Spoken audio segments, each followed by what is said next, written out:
Hey dudes, and welcome back to the Bants. As always, I am your host, the Bants, and it's the beginning of the week, so it's time once again for our first What's Happening in Fashion this week, so let's just get right into it.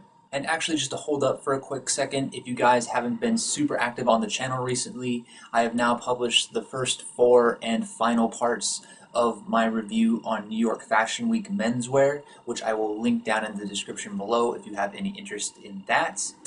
But with that said, let's hop into the headlines for the day. And for our first headline, brand Helmut Lang just announced that they're going to be doing a second volume of their reissue series, and personally, I have a little bit of a mixed feelings on it. So if you're not familiar with their reissue series, basically what they're doing is they're going back through the old archives and choosing what they consider the grails, the best of the best pieces, and they're re-releasing them. And honestly, as far as pros go on this, it's nice to see that some of the younger fashion heads and people that are interested in them and weren't able to pick them up back in the day will be able to now get them. But on the flip side, by doing this, you're definitely watering down the brand. I can almost guarantee that the quality is not going to be there that was there before, since Helmut Lang actually cared about the fashion behind his own line.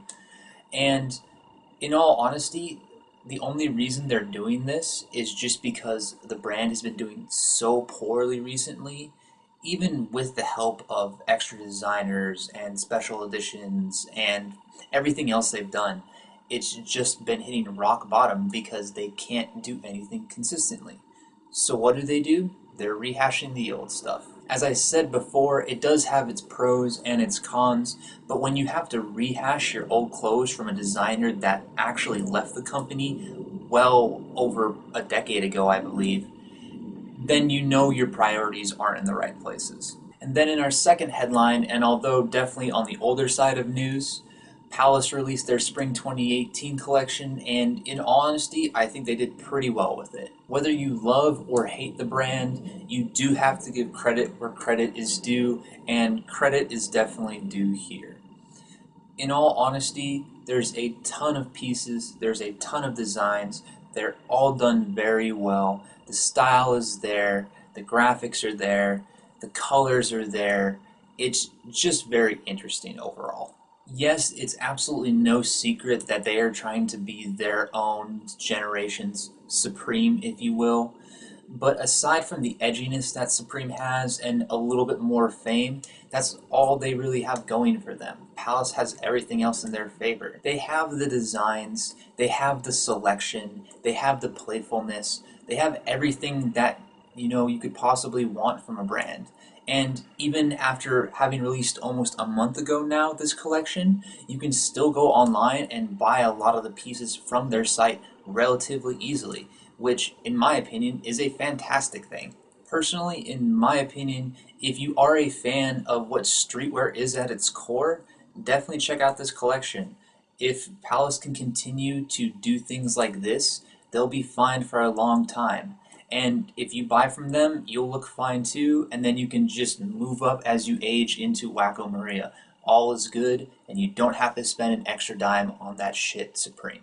Alright, and with that, let's move on to our art stories for the day. And in our first art story, Olafur Eliasson just unveiled his newest exhibit in LA, and just to kind of break it down, it's this really nice use of lighting and colored projectors to make different shadows and shapes on walls. And honestly, I think it's a very cool idea overall. If you happen to be in LA anytime until August, I would definitely go check this out. Oh, and quick side note, Hypebeast, this is not like a Mondrian painting at all. It has nothing to do with the shapes, the styles, barely has to do with the colors. Just stop while you're ahead. God knows you guys can barely cover fashion correctly, don't try and be art critics too. Then Geoff McFetridge just announced his newest show at the Half Gallery in New York, opening this Friday. So if you are a fan of his work and happen to be in the area of New York City, I would definitely go check this out. And lastly, Triumph Motorcycles brought in renowned artist D-Face to work on a couple custom paint jobs for a couple of their bikes.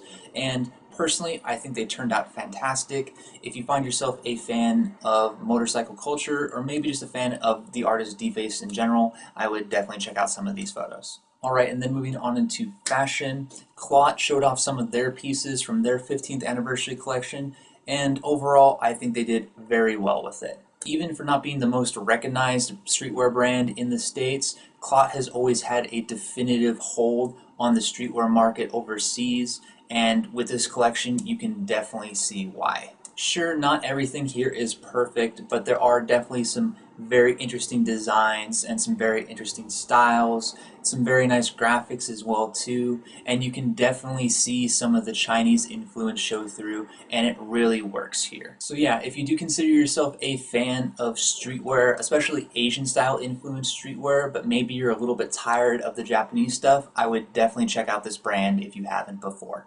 And really, I do have to give a shout out to Edison Chen and crew. Congratulations on 15 years at Clot. I guarantee it wasn't easy, but seeing as how big and exploding streetwear is in China right now, I'm sure you guys are doing just fine. So best of luck to you guys.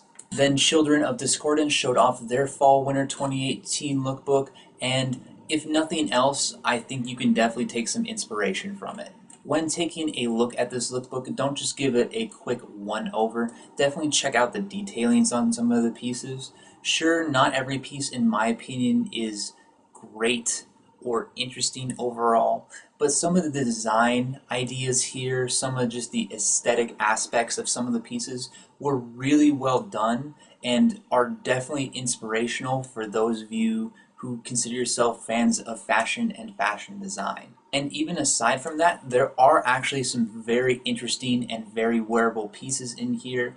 So if you consider yourself a fan of, anything interesting design-wise, or even just some nice street/contemporary wear, I would definitely check this out. Then Noma TD showed off their Fall/Winter 2018 lookbook, and unfortunately, it's a little bit hit or miss for me. There are some really interesting and some really solid ideas in this lookbook, but with that said, they're not always implemented in the correct ways. I just feel that some of the designs just fell flat for some reason or another. Maybe they just didn't flow aesthetically, or maybe some of the designs just don't seem wearable in an everyday space. That said, however, a couple of the designs that do pull through here pull through spectacularly, and in all honesty, if they can kind of just refine these just a teeny tiny bit, I can see the next couple seasons being absolutely fantastic.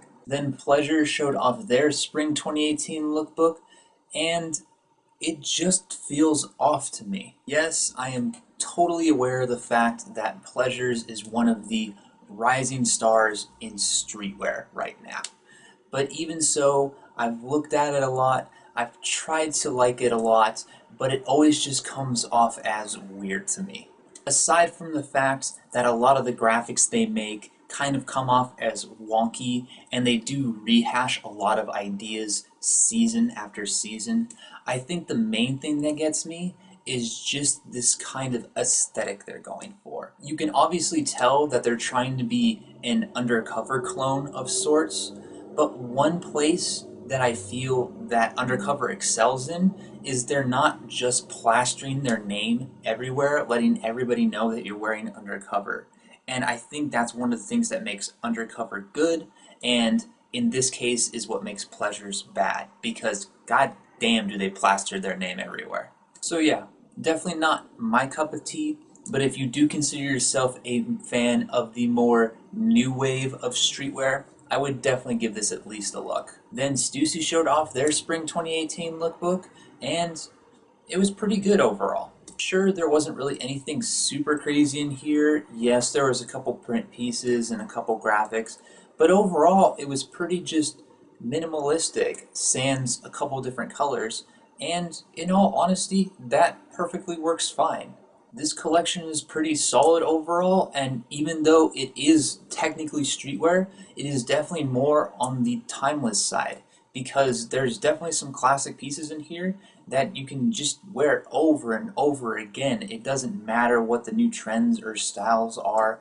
These pieces just work, and it just proves as to why Stussy has been around as long as it has. So if you consider yourself a fan of streetwear and are not willing to take the dive into maximalism, definitely check this collection out. Then Engineered Garments showed off their Fall/Winter 2018 lookbook, and holy hell, is this thing amazing. If somebody tells you that everything has already been done in fashion before, show them the first half of this lookbook and what you can do with just black and red, and hopefully that will shut them the fuck up because they have no idea what they're talking about. But even aside from that, everything that you could possibly want out of Engineered Garments is here. The patchwork is there, the quality is there, the materials are there, the patterns are there, the crazy styles are there, and as per usual, you have these fly-ass old models just looking as cool as they've ever been. If you have ever considered yourself a fan of experimental menswear, especially in the more classical sense, or maybe you're just a fan of fashion design in general, all of you should definitely check this out. And lastly, Billionaire Boys Club showed off their Spring 2018 collection, and wait, it's actually decent? People who have followed this channel for a while now know my disdain for Billionaire Boys Club. And in all honesty, as far as maximalism goes, they pulled it off very nicely here. Obviously, Pharrell is no stranger to maximalism. Just check out his style and pretty much any collaboration he's done ever for the most part. And the fact that it's taken this long to get maximalism this good into a BBC lookbook is rather mind-blowing, but at least it's here, so let's not complain about it. And by no means is this collection perfect.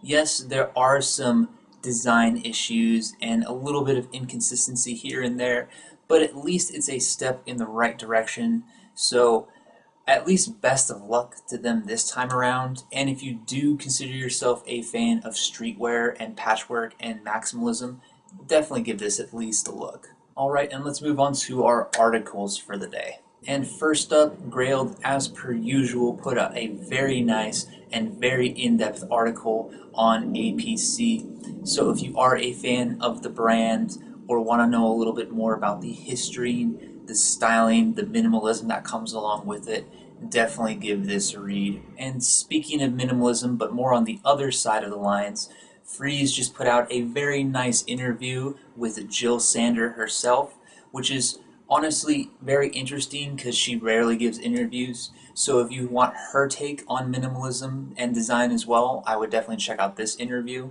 Then Grail did a brief overview of Y3, the collaborative effort of Yohji Yamamoto and of course Adidas. So if you want to know a little bit more about their thoughts on how the brand has been since its inception, I would definitely check this out as well. And lastly, Grailed also put out a small little but nice article on the history of some of the better and some of the worst releases of sneakers for Chinese New Year, and their thoughts on some of the pieces as well. So if sneakers are your thing, I would definitely give this a read. Alright guys, and with that we come to the end of our first Whiff of the week. As always, I hope you guys have enjoyed, and if you have any more interest in reading any more articles or seeing more images, I've linked everything I've talked about today in the description down below. Also, as I said earlier in this Whiff, I have now finished my review of New York Fashion Week, but even so, be expecting at least one more video on an overview if you don't want to watch the 2+ hours I put into streaming it. So be on the lookout for that in the next couple days as well. And with that guys, thank you once again for supporting and watching this channel. If you have any comments, questions, or concerns, feel free to hit me up in the comments down below. I am always willing to talk fashion. And with that guys, I hope you have a good day, and as always, until next time.